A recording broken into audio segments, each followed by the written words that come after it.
I think for me, it's always been an ambition of mine to coach over here, having kind of been involved in kind of like the grassroots game, when I was younger, and doing a little bit of coaching to develop across my years. But I think for me, obviously, I crossed paths with Chris Petruccelli about 7 or 8 years ago, and we've always kind of remained in contact after that, whether it was through Chris looking for recruitment or myself maybe exploring potential opportunities. So yeah, that's how it came about. Conversation back in March, and I think probably for me as well, it was.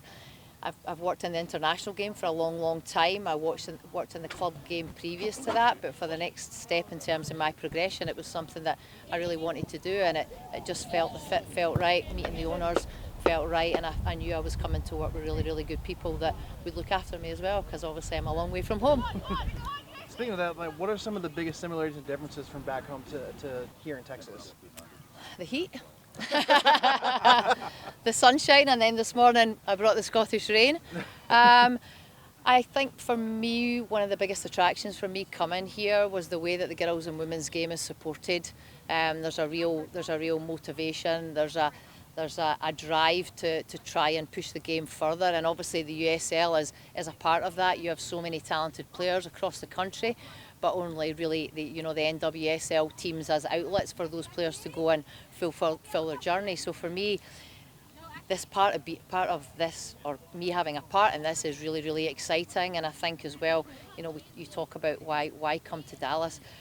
We have such a great amount of youth players that come through the state of Texas. So to be able to work with youth players, to be able to work with college players, and to be able to work with, some real top ex-professional players as well that have a lot of experience, that's something really quite unique. And being a part of something that's brand new is really quite unique. And I don't think anybody gets the opportunity, or many people get the opportunity to actually do that. So yeah, lots of pros, that attracted me to come in here. Not to mention, like I said, the great group of people that I get the opportunity to work with on a daily basis. What's that focus been like this past week that you've finally gotten to be with your team? The focus probably at the beginning of last week was just fun. We came off the back of a very good win, and I think it's really important that you celebrate that success.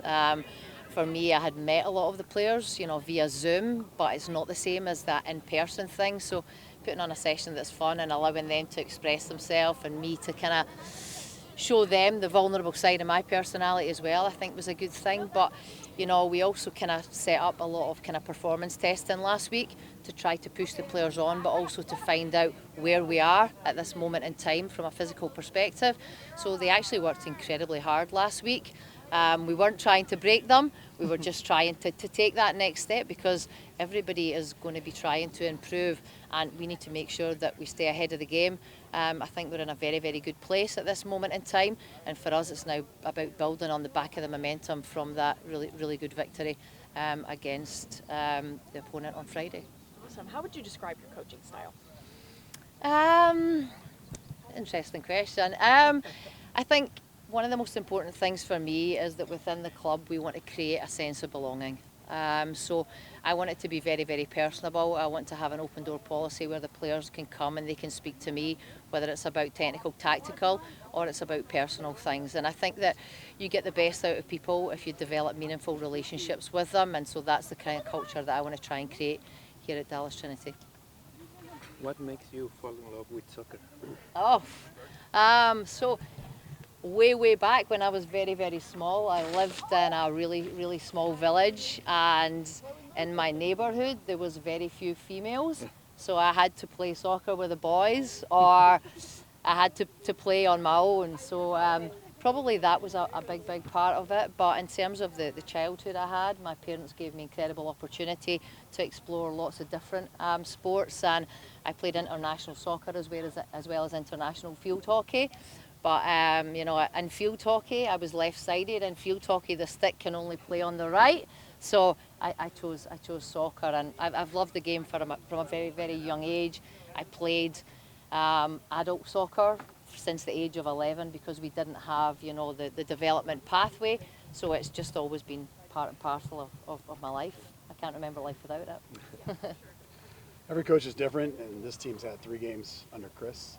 So as the team moves forward under you, what are we going to see out of the team tactically, personality-wise, to reflect you? What's going to be the difference? I think that, and I know Chris has spoken about this, but I think that we both come from a very similar kind of mindset in terms of the way that we want to play. We want to bring the best of the American game, the physicality, the speed, the power, but we want to kind of mould that with a more European style in terms of trying to play through the lines. So I don't think it'll be too dissimilar what you see. I think what I have the opportunity to do now is help build the relationships that make the game much more fluid in terms of the way that we want to play. One of the things it was a high scoring game last week, and that makes me really happy because we've been working towards that, but it does take time. I think on the flip side of that, I played as an outside back or a defensive midfielder, and so I want to take a lot of pride in the way that we defend, and I think that the goals that we've conceded so far, we've just been maybe a little bit lost a little bit of focus and concentration in our defensive transition.